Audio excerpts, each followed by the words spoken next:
क्या?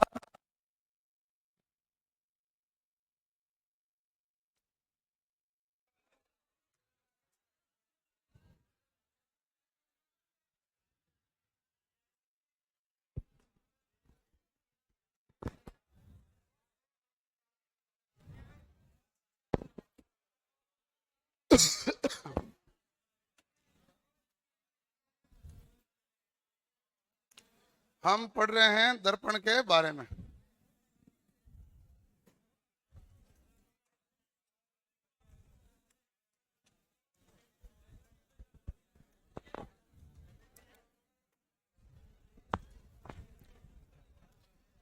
आवाज नहीं भाई।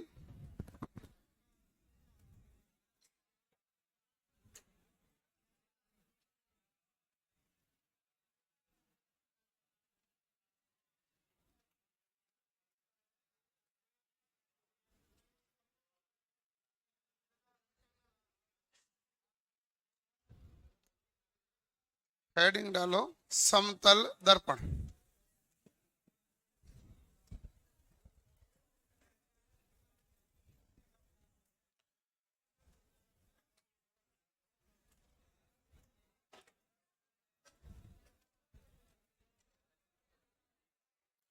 समतल दर्पण ऐसा है कि यदि हमारे पास यह एक दर्पण है,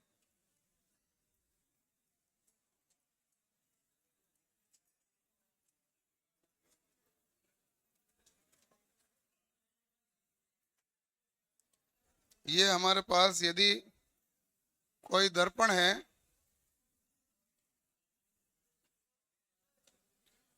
तो प्रकाश कोई वस्तु का लंबवत रूप से जाएगा और लंबवत रूप से ही वापस आएगा।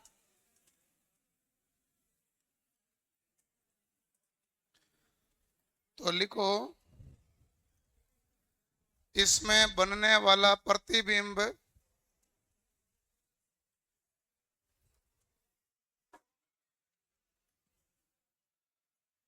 इसमें बनने वाला प्रतिबिंब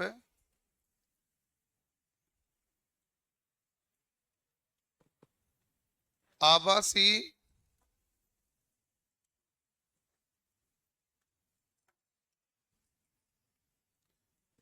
कॉमा पास सर्व उल्टा, मतलब कॉमा सीधा लिखो, सीधा ब्रैकेट में लिखना पास सर्व उल्टा, आभासी कॉमा सीधा ब्रैकेट में लिख देना पास सर्व उल्टा, आभासी कॉमा सीधा तथा वस्तु के बराबर होता है, तथा वस्तु के बराबर होता है।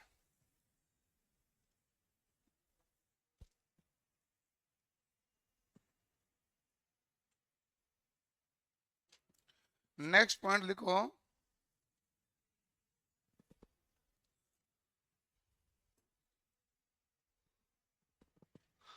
समतल दर्पण का फोकस बिंदु अनंत पर होता है। समतल दर्पण का फोकस बिंदु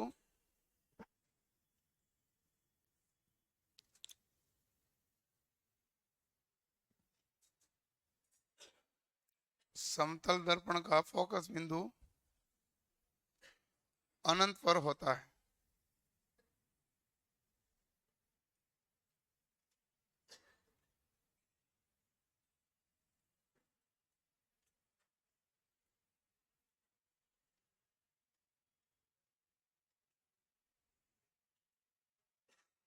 समतल दर्पण का फोकस बिंदु कहां पर होता है भाई? समतल दर्पण का फोकस बिंदु अनंत पर होता है। ठीक है, लिख लिया। अगला लिखो,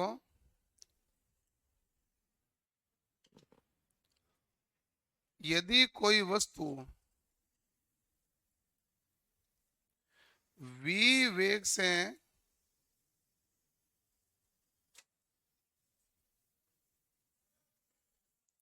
यदि कोई वस्तु v वेग से दर्पण की तरफ आती है, समतल ही लिख रहे हैं ना, समतल दर्पण की तरफ आती है, तो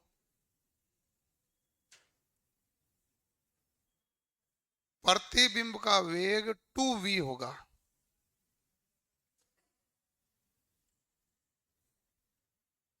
तो प्रतिबिंब का वेग 2v होगा।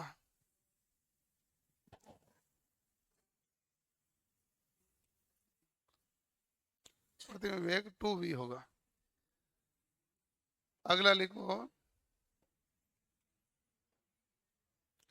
यदि कोई वस्तु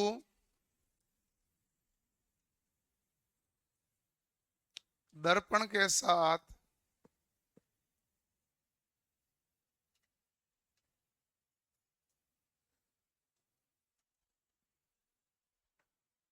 थीटा डिग्री से झुकी हुई है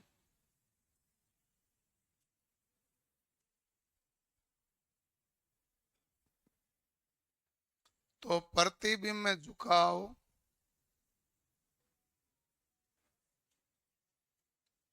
प्रतिबिंब में झुकाव 2 थीटा होगा।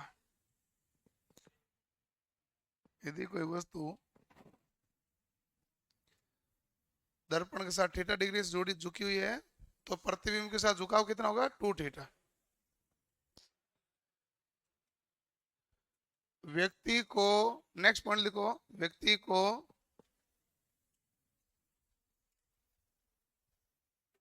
दर्पण में पूरा प्रतिबिंब देखने के लिए, व्यक्ति को दर्पण में पूरा प्रतिबिंब देखने के लिए, व्यक्ति को दर्पण में पूरा प्रतिबिंब देखने के लिए दर्पण की न्यूनतम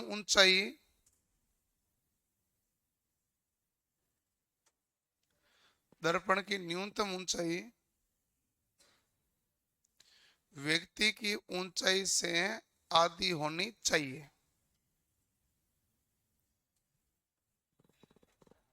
हाँ, आधी। न्यूनतम ऊंचाई व्यक्ति की ऊंचाई से आधी होनी चाहिए।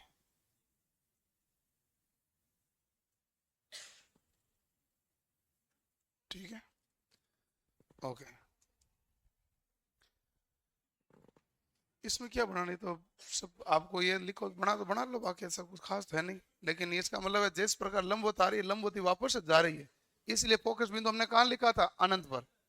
ये सब छोटे छोटे सिंपल सिंपल पॉइंट है जो कोई भी घूम फिर के पूछ सकते हैं। अब इसके बाद में इसमें एक इंपॉर्टेंट पॉइंट पूछा जाएगा, बनने वाले प्रतिबिंबों की संख्या। इसका लफ्ज कुछ है ही नहीं ना इसमें। जो किसी को बनाना बना लो, आगे लिख लेते हैं।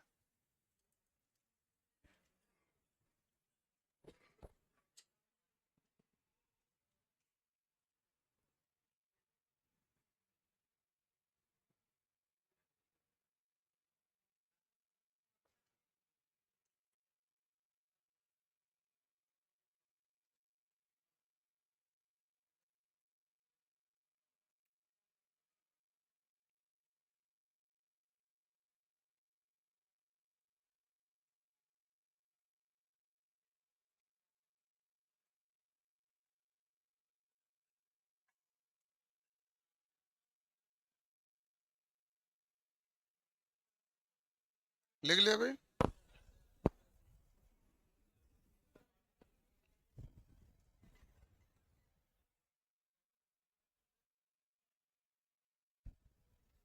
चलो, अब ऐसा है,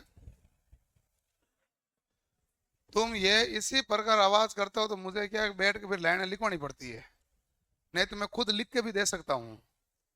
फिर क्या सबको एकदम चुप कराने के चक्कर मुझे बोलते रहना पड़ता है और आपको लिखना पड़ता है, फिर कोई आवाज आती नहीं है। ये तुम्हारी हरकतें हैं जो ऊपर नीचे हैं, ठीक करो इनको।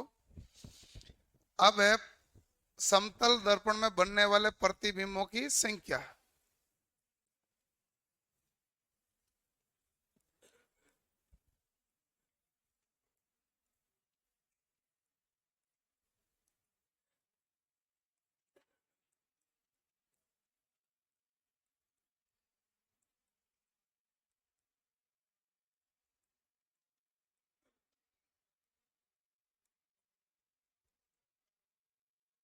कितनी होती है? n। और n बराबर होता है 360 बटा थीटा -1, ये कब लगेगा? जब 360 बटा थीटा एक सम संख्या है।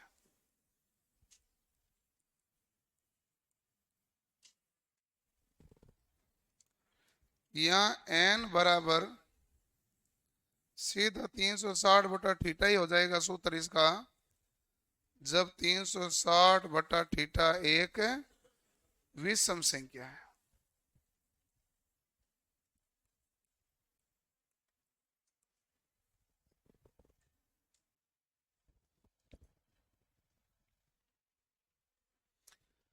यदि हमारे पास केस ऐसे हैं, यदि हमारे पास पहला केस है थीटा बराबर 0 डिग्री, इसे हम कहते हैं समांतर। थीटा बराबर 0 डिग्री मतलब क्या हो गया? समांतर। और यदि हमारे पास समांतर है तो n बराबर क्या आ जाएगा भाई? 360 बटा 0 -1 बराबर कितना बनेगा? अनंत। तो प्रतिबिंब की संख्या कितनी बनेगी? अनंत।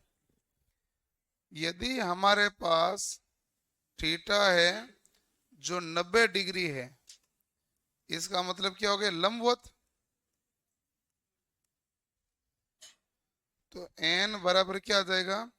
360 बटा 90 -1 बराबर कितना आ जाएगा? 3। करो नोट।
लिख लिया?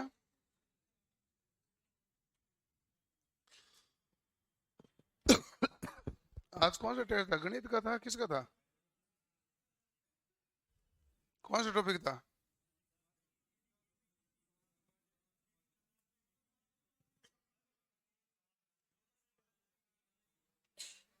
दो क्वेश्चन उसमें गलत है ना? तो आप जल्दी बहुत बाहर निकल के बैठ जाते हो, पेपर बहुत पहले हो जाता है। क्यों?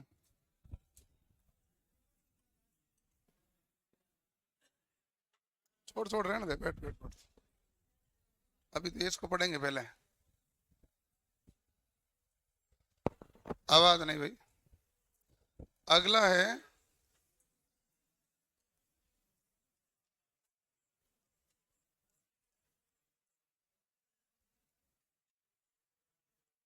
कि इसका उपयोग कहाँ किया जाता है। तो पहला तो लिखो सामान्य दर्पण के रूप में। इधर देखो, इधर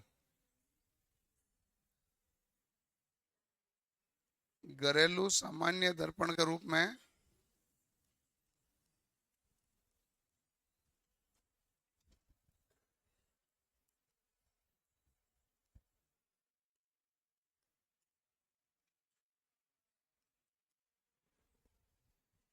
दूसरा सवाल है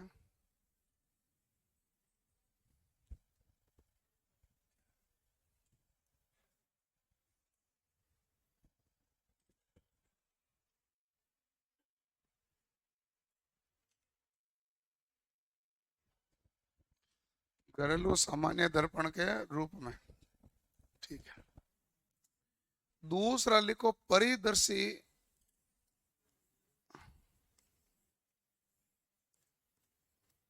परिदर्शी के रूप में काम में लेते हैं। तीसरा लिखो बहुदर्शी।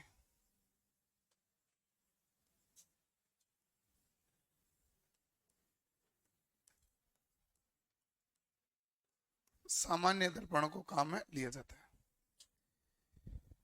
परिदर्शी को पेरिस्कोप बोलते हैं।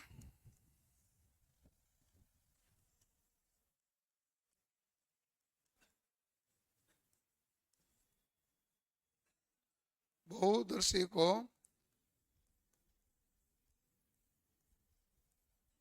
कैलेडोस्कोप बोलते हैं। और जो परिदर्शी है इसमें 45 डिग्री पर झुकाव होता है। भाई कितना डिग्री पर झुकाव है? ये होता कैसा है कि इसको एक तो पन्नू डूबी में काम में लिया जाता है,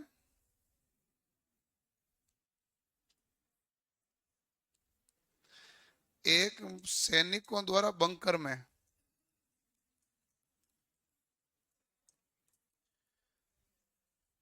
ऐसे होता है सैनिक बंकर में छुपा हुआ है और ये गतिविधि रख रहा है कि सामने जो दुश्मन सैनिक है उनके ऊपर गतिविधि रख रहा है कि भाई वो क्या हरकतें कर रहे हैं और ये हमारी तरफ आगे बढ़ रहे हैं, उस समय इनका ध्यान क्या है, किस तरफ है। तो इसलिए बंकर तो तल से नीचे ही होता है। यहां मान लो कोई दुश्मन देश का सैनिक है, तो ये जो सैनिक बंकर में बैठा है वो यहां बैठा रहता है। एक उसने शीशा लगाया यहां पर और एक लगा लिया यहां पर। अब यहां से ये जो है ना, ये बंदा यहां पर दिखेगा और इसका प्रतिबिंब इसको यहां दिखेगा। अब ये यहां बैठा बैठा इसको देखेगा, लेफ्ट मूव कर रहा है, राइट मूव कर रहा है, बराबर रूप से इसको नजर आएगा। जैसे इसको लगा कि ये यहाँ आगे बढ़ रहा है, लेकिन बढ़ते बढ़ते इसका ध्यान है जो इस साइड की तरफ चला गया है, तो तुरंत बाहर निकल के गोली मार देगा। सामने की तरफ ध्यान है तो निकलने की हिम्मत कौन करता है? भाई ध्यान तो सामने की तरफ है तो हिम्मत नहीं करता है। वो कहते हैं जैसे इसका टेढ़ा मेढ़ा इधर उधर थोड़ा सा ध्यान भटके तो तुरंत मार दे। तो ये काम करते हैं। और इसी प्रकार पन्नू डूबियों में क्या होता है कि पन्नू डूबी का ऊपर मुंह बाहर आता ना, तो उसमें दर्पण लगा होता है, वो देख लेता है कि बाहर क्या कुछ हरकत है। यदि हरकत कोई है तो दर्पण में नीचे दिख जाएगा, और यदि उनके कंट्रोल में है तो तुरंत बाहर निकल के सामना कर लेंगे, नहीं कंट्रोल में तो वापस चले जाएंगे अंदर। यही तो होता है मामला। तो इसलिए वो काम लेते हैं। कैलिडोस्कोप बहुदर्शी के रूप में क्या होता है, इसमें 60 डिग्री झुकाव होता है। इसमें झुकाव कितना डिग्री है? 60 डिग्री का झुकाव होता है। इसमें वो कहते हैं कि अंदर तो है ना 60 डिग्री के झुकाव पर अलग अलग शीशे लगा दिए गए हैं, और जो अंतिम वाला भाग है कांच, वो कांच को घिस के लगा दिया। और अब यहाँ पर अलग अलग है जो कलर से 60 डिग्री पर झुकाव वाले लगा दिए। फिर इसको आप देखोगे तो अंदर अलग अलग रंग बिरंगी चीजें दिखती जाएगी इसके अंदर। ये खिलौने के लिए काम में लेते हैं। जैसा होता है एक तरफ से बंद एक तरफ से खुला, उसको देखोगे तो अलग अलग रंग बिरंगा जो चीजें हैं मूव करती रहेगी। तो वो बहुदर्शी के रूप में काम लेते हैं। वो भी हमारे पास कौन सा दर्पण होता है? समतल।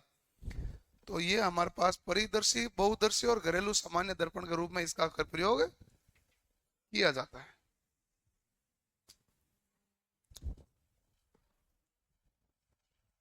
समझ में आ गए समतल दर्पण भाई?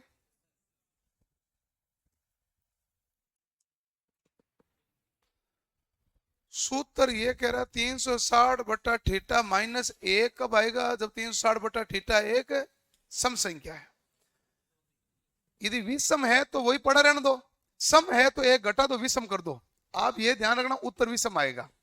विषम ही आ रहा है तो ठीक है, सम आ रहा था एक घटा के विषम कर दो। सम और विषम एक लॉजिक लगाना, और तो कोई लॉजिक है ही नहीं।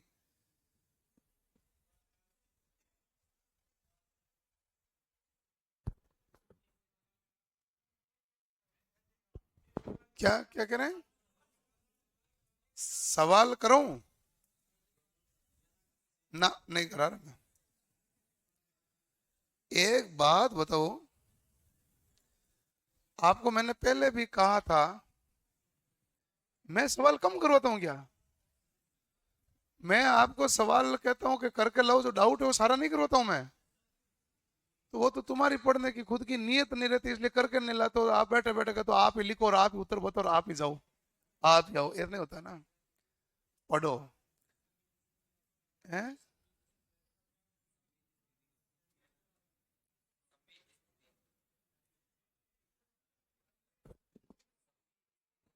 संमीत, लिख, नाम लिख तो पहले तो। अरे नाम लिख तो सही ना, मैं मेरे सुनने में आया नहीं है क्या नाम?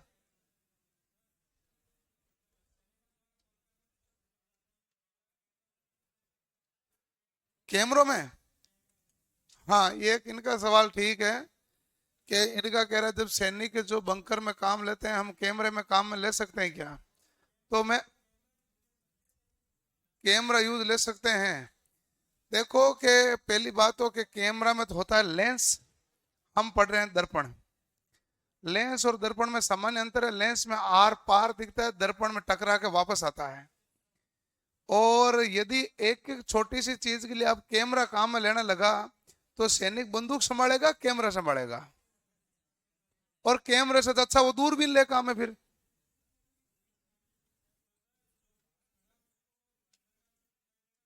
अंदर का दिखाई देता है, वो बंकर ही किस काम का है ना? बंकर तो पूरा अंदर ही होता है, बाहर तो एक हल्का सा भाग होता है जो पता ही नहीं चलता। जब पता ही चल गए तो इधर उधर क्यों देखे, वो तो बंकर पर सीधी गोली मार देगा। जब पता ही चल गए तो बंकर पर सीधी गोली मार देगा ना वो तो फिर बंकर ही क्या काम का हुआ? बंकर कहते किसे, पहले ये तो समझो।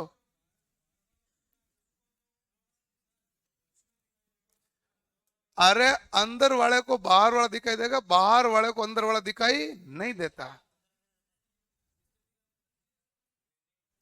है। क्योंकि बाहर सूरज की किरणें हैं, अंदर है बंकर, है बंकर में अंदर है। सांस लेने में भी घुटन होती है, लेकिन लड़ाई में रहना पड़ता है। कोई शौक तो है नहीं कि ले ले तू आ मैं छुपा हुआ हूं, ये तो है नहीं। सांस लेने में घुटन इधर कहां दिखेगा? तो इस हिसाब से दर्पण लगाते हैं। अब ये झुकाव नीचे की तरफ है, तो ऑब्वियसली बात है यहां से इस सैनिक को तो ये दिख ही नहीं रहा ना। और यदि दिख रहा है फिर बंकर क्या काम का हुआ? सीधे बंकर पे गोला ही दाग देगा, ये बंकर है ले, बाहर निकलने नहीं देगा ना।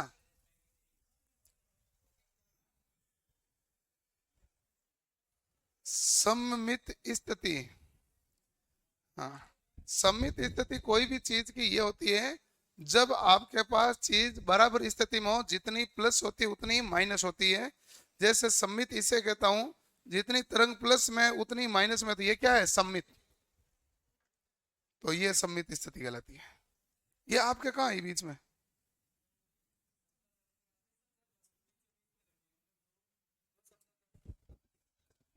दो समतल दर्पण को 90 डिग्री पे लगा दिया। हाँ, देखो कि वो ये नहीं कहते हैं, वो ये कहते हैं कि मान लो कोई भी वस्तु हो सममित स्थिति की, तो सममित नाम ही क्या होता है? जब बराबर होता है उसे सममित कहते हैं। वो कहता है एक यहाँ है दर्पण, एक दर्पण है यहाँ पर, यही कहना चाह रहे हैं। और यहाँ पर कोई वस्तु है 45 डिग्री पर, तो ऑब्वियसली बात है जितना इधर है उतना ही इधर है, इसलिए सममित का। यदि आप 30 डिग्री पर कहते तो वस्तु इधर आ जाती, फिर वापस इसका प्रतिबिंब था इधर। अब 45 डिग्री पर दोनों क्या हो गए? बराबर बीचों बीच। तो ऑटोमेटिक बात है जितना प्लस में उतना ही माइनस में होता है, वही क्या होता है? सममित। सममित मतलब सिमेट्रिक, सिमेट्रिक मतलब बराबर, सिमेट्रिक नेचर उसे कहते हैं। ये तो हो गया। ओके, तो समतल दर्पण में किसी को कोई डाउट्स हैं? नहीं है। अगला गोलीय दर्पण के बारे में पढ़ेंगे। क्या किया भाई? चलो पहले गोलीय दर्पण के बारे में देख लेते हैं।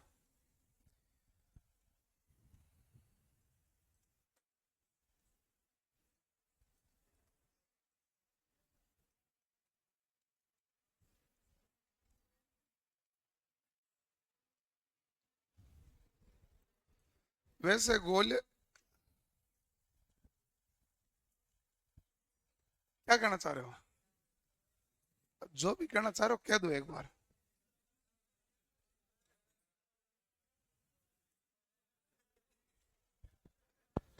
अभी आप आराम से तू रहन दे।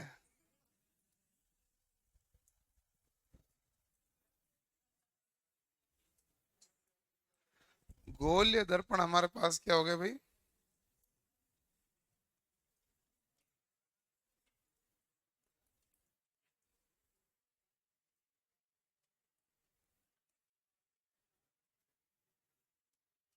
अवतल दर्पण।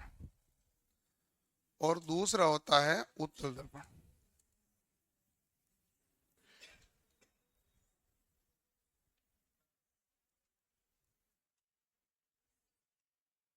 अभी लिखना मत, समझना भाई, बातें मत करना। अवतल दर्पण ये होता है कि हमारे पास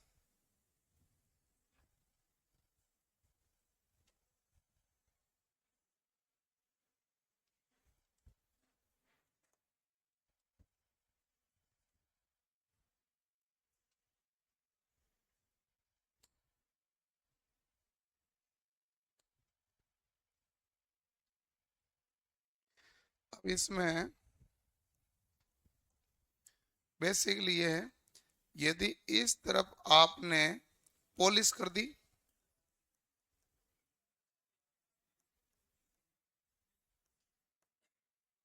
तो परावर्तक सतह आपकी ये हो जाएगी कि नहीं हो जाएगी?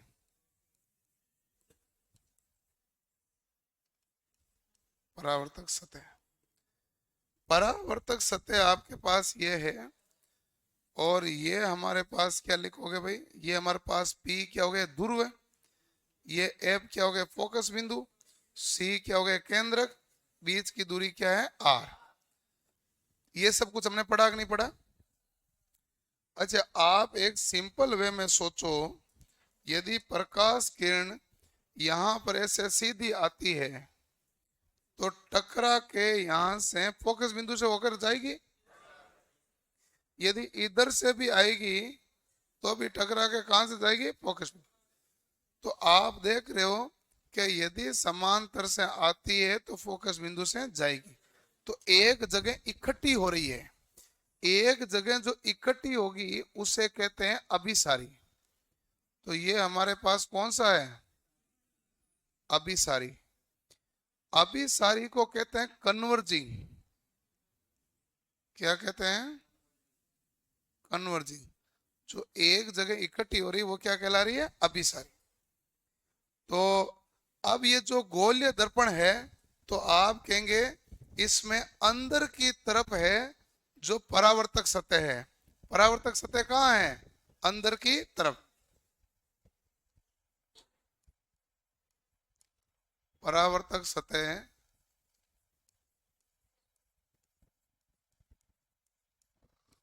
अंदर की तरफ। तो ये दर्पण हमारे पास कहलाएगा अवतल। अवतल दर्पण को इंग्लिश में कहते हैं कॉनकेव मिरर। कॉनकेव मिरर, ठीक है। जो उत्तल दर्पण होते हैं इसे कहते हैं कॉन्वेक्स। कॉन्वेक्स मिरर कहते हैं। अब इसमें क्या है कि ये हमारे पास है पॉलिश किया हुआ भाग,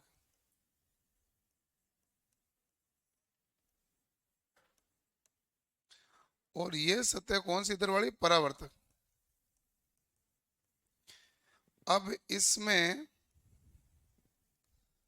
हमारे पास एक्चुअल में ध्रुव है तो ये फिक्स है, यही है। वास्तव में एफ तो ये है, केंद्रक तो सी यहाँ है, लेकिन वस्तु तो इधर रहेगी कि नहीं रहेगी? वस्तु पीछे रहेगी तो क्या देगी? वस्तु तो इधर। और इस तरह वस्तु है तो हमारे पास प्रकाश की किरण आएगी, टकराएगी, टकरा के कहां जाएगी? दूर। ये इधर आएगी, टकराएगी तो ये भी कहां जाएगी? दूर। तो प्रकाश की किरण टकरा के बाहर की तरफ जा रही है कि नहीं जा रही है? बाहर की तरफ जा रही तो इसे कहते हैं अपसारी। बाहर की तरफ जाने वाले को अपसारी। अपसारी को इंग्लिश में कहते हैं डाइवर्जिंग। डाइवर्जिंग। आप इसमें क्या कहेंगे, उत्तल दर्पण में परावर्तक सतह किस तरफ है, बाहर की तरफ। परावर्तक सतह किधर है भाई, बाहर की तरफ। कौन सी सतह है, तो आप कहेंगे बाहर की तरफ हमारे पास परावर्तक सतह है, वो हमारे पास है बाहर की तरफ। ठीक है। अब ये देखिए आप अपना के दर्पण है एफ सी और ये है पी, और ये हमारे पास बीच की दूरी आर तो सेम ही होती है, और ये कोई वस्तु रखी हुई है। जो बाहर की तरफ जाएगा वो उत्तल है, और जो टकरा के अंदर की तरफ है वो अवतल है। तो हमारे पास गोलीय दर्पण कितने प्रकार के होते हैं, दो। एक अवतल कह दो, दूसरा उत्तल, एक अभिसारी, दूसरा अपसारी। समझ में आ गई बेसिक बात हो। बाकी गोलीय दर्पण में मैंने कल आपको बता दिया था, सी क्या है, एफ क्या है, आर क्या है, पी क्या है, एपरेचर यानी द्वारक क्या है, ये भी बताया था। जब इन दो बिंदुओं के बीच की दूरी क्या कहलाएगी, एपरेचर यानी द्वारक। ठीक है, अब करो नोट इसको।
कॉन्वेक्स है, वेक्स।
जीडी के एग्जाम हो गए, चल रहे हैं?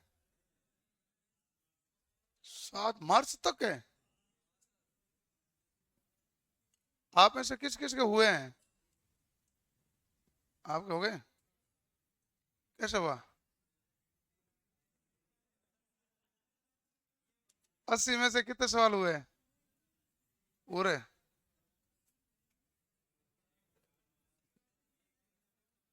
नहीं तो उसमें ऐसा आपको कुछ लग रहा था जो नहीं आ रहा था? जी के?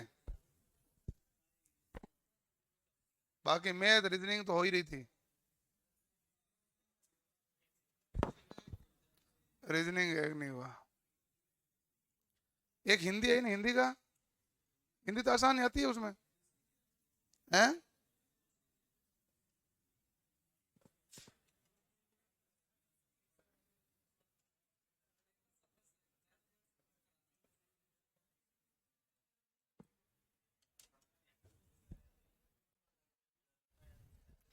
कितने पद हैं अब की बार?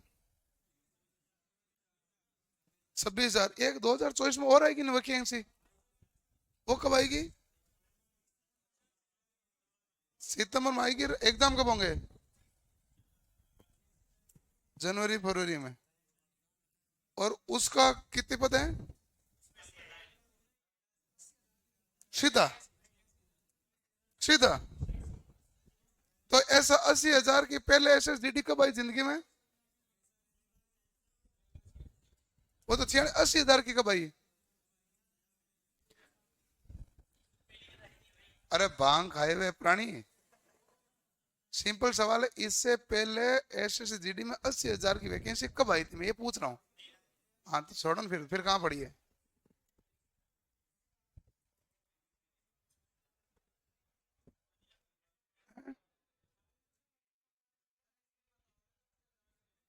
आर्मी में कम जाने लगे तो? किसके?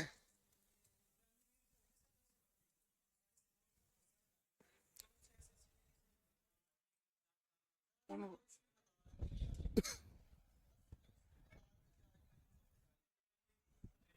77 बता रहे थे। मैं जानकारी तो मैं ऐसे रखता हूँ। उसमें आया था कि पद है 77 या 78,000 खाली पद बताए थे। लेकिन आएगी कितने वो कंफर्म बताए नहीं तो उन्होंने। वो अखबार की न्यूज थी। तभी तो मैं इसको पूछ रहा हूँ। इसको लगे सर को कुछ मालूम तो है नहीं। लिख लिया?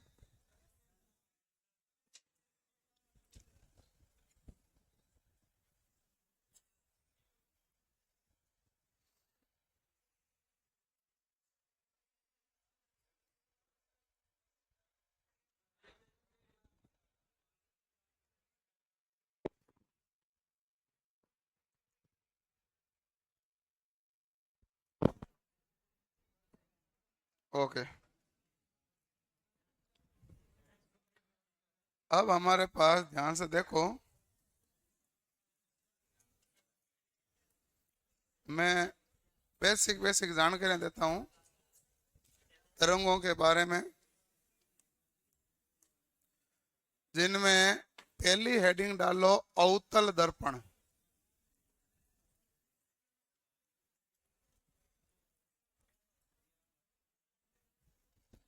अवतल दर्पण हमें ये कहता है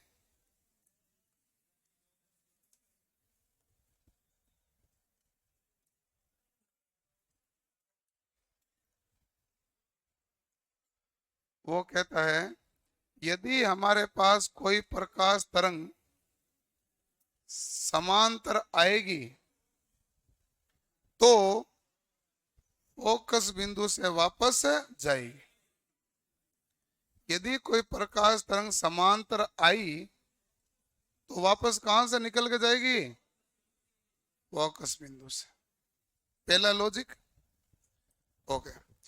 दूसरा कह रहा है कि यदि मान लो कोई तरंग फोकस बिंदु से आएगी तो समांतर जाएगी। लॉजिक ध्यान रखना।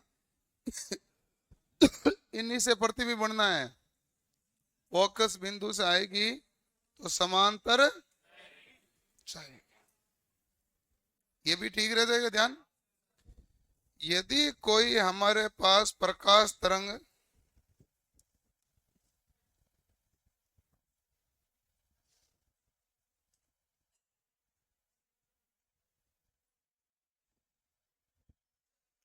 यदि कोई तरंग केंद्रक से आएगी, ये केंद्रक है कि नहीं है, केंद्रक से आएगी तो वापस कहां से जाएगी भाई, केंद्रक से ही वापस जाएगी। तो जिस रास्ते से आई उसी रास्ते से वापस जाएगी। ठीक है। एक क्या हुआ, एक ये है कि यहां पर ध्रुव पर जिस कोण से टकराएगी उसी कोण से वापस दूसरी साइड में जाएगी। यदि ये कोण हमारे पास थीटा है तो ये कोण भी क्या होगा, थीटा, और ये ध्रुव क्या है, पी। ये चार केस बनते हैं और इन्हीं चार केस की सहायता से प्रतिबिंब का निर्माण होगा। इसको छोड़ के सीधे हवा में उड़ के आगे नहीं जाना है, नहीं तो वो तरंगों के बारे में आगे पता तो चलना नहीं ना भाई। 6 केस बनते हैं, 6 के 6 पूछे हुए हैं। वो पूछेगा भाई सी में अनंत के बीच रख दिया, एफ में सी के बीच रख दिया, एफ पर रख दिया, एफ में पी के बीच रख दिया, ऐसा अलग अलग जगह वस्तु रखेगा। बताओ प्रतिबिंब कैसा बनेगा, बड़ा बनेगा, छोटा बनेगा, क्या होगा क्या नहीं होगा, ये किसे पता चलना, तरंगों से। लेकिन जिसको तरंगों के बारे में आइडिया बहुत ठीक हो जाएगा उसको फिर पेन चलाना नहीं, सीधा उत्तर करना है। लेकिन जिसको तरंगों का आइडिया नहीं रहेगा तो 6 केस रट नहीं सकते। पहले समझ लिया तो वो हमेशा याद रहते हैं, तो इसलिए समझना जरूरी है। करो नोट। आपको जोर आएगा बढ़ाने में, वो आएगा तो आएगा, आप क्या कर सकते हैं।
लिख लिया भाई।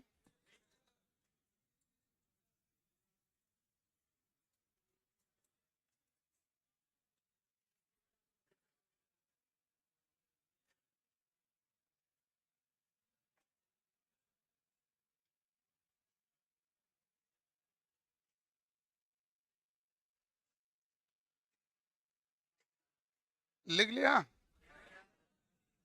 ओके।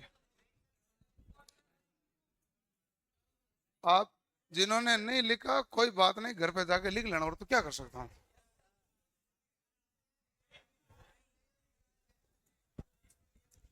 एक चित्र है तो देखो बच्चा रहने दो, क्योंकि यदि मान लो अभी ये हम आगे पढ़ना प्रारंभ नहीं किए तो ये पूरे 6 केस होंगे नहीं, ये अधूरे रहना भी ठीक नहीं, इसलिए भी तो ये देखना पड़ेगा। बट आप लिख लेना, टोटल हमारे सामने 6 केस हैं। आवाज नहीं भाई।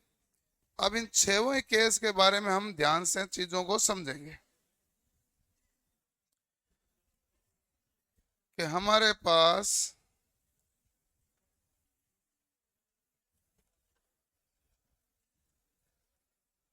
देखो, इसमें तो वस्तु कहाँ है, दिख नहीं रही। अगला केस है कि वस्तु कहां पर है, सी पर। अगला सी व एफ के बीच। अगला केस है वस्तु कहां पर है, एफ पर।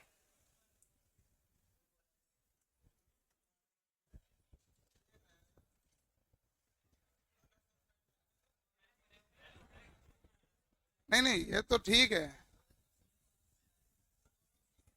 एफ सी पर, सी व एफ के बीच में।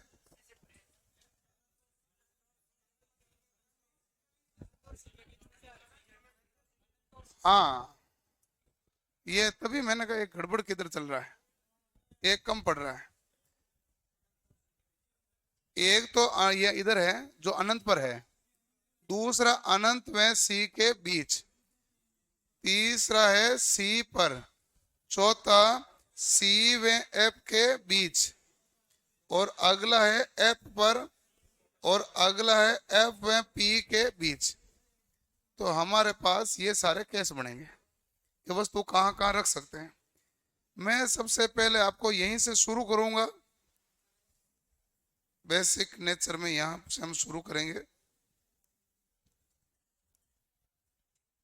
ठीक है, और प्रतिबिंब जो बने उसको आप ध्यान से देख लेना कि यदि मान लो प्रकाश तरंग समांतर आई,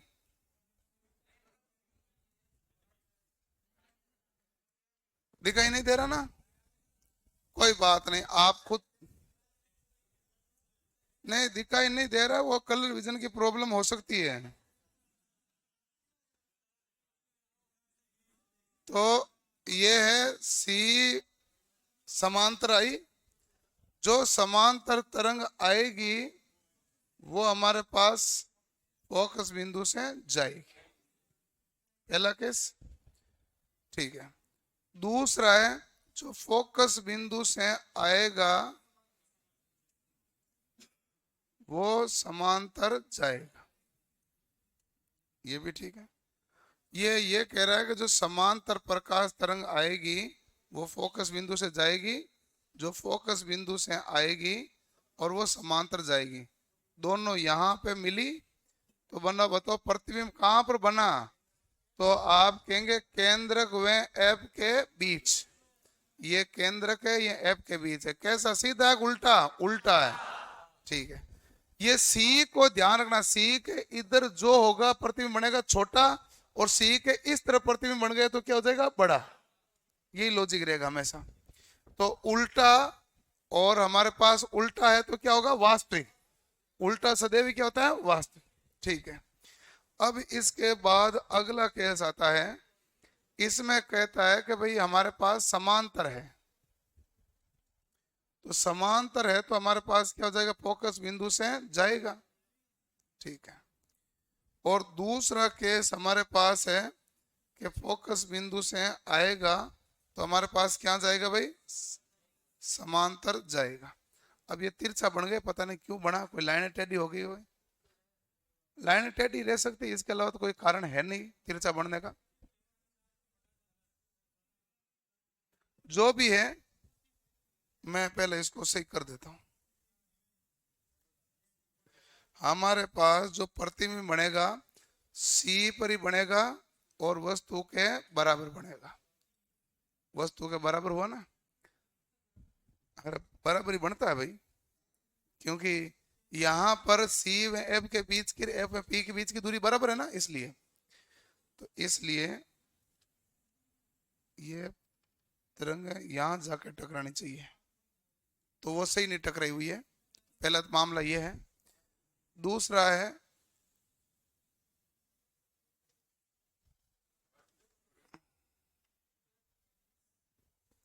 ये थोड़ा सा एंगल का फर्क पड़ जाता ना, इसलिए। यदि ये इस प्रकार आएगी फोकस बिंदु से तो समांतर जाएगी, और समांतर आएगी तो फोकस बिंदु से जाएगी, और हमारे पास सी पर जो वस्तु होगी तो प्रतिबिंब भी सी पर ही बनेगा, उल्टा और बराबर बनेगा, वास्तविक उल्टा और बराबर।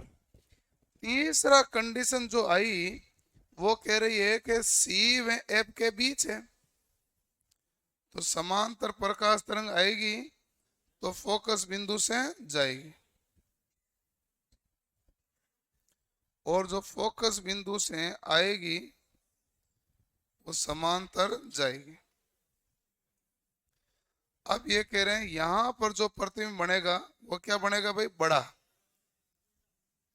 और वास्तविक उल्टा तो है ही, और प्रतिबिंब कैसा बना, बड़ा। सब तीर के निशान तरंगों से बनना प्रतिबिंब सारा, बिना तरंगों के प्रतिबिंब नहीं बनता। अगला जो हमारे पास केस है इसमें यह कहेगा यदि समांतर आएगी तो फोकस बिंदु से जाएगी तिरंगे, ठीक है। तो फोकस बिंदु से जा रही है तो ये इस तरफ जा रही है, और अगला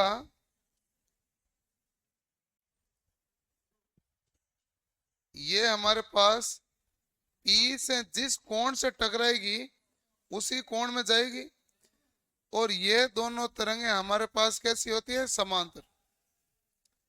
हाँ तुम रुक जाओ, तुमसे तो सीखे हैं ये, तुम रुक जाओ।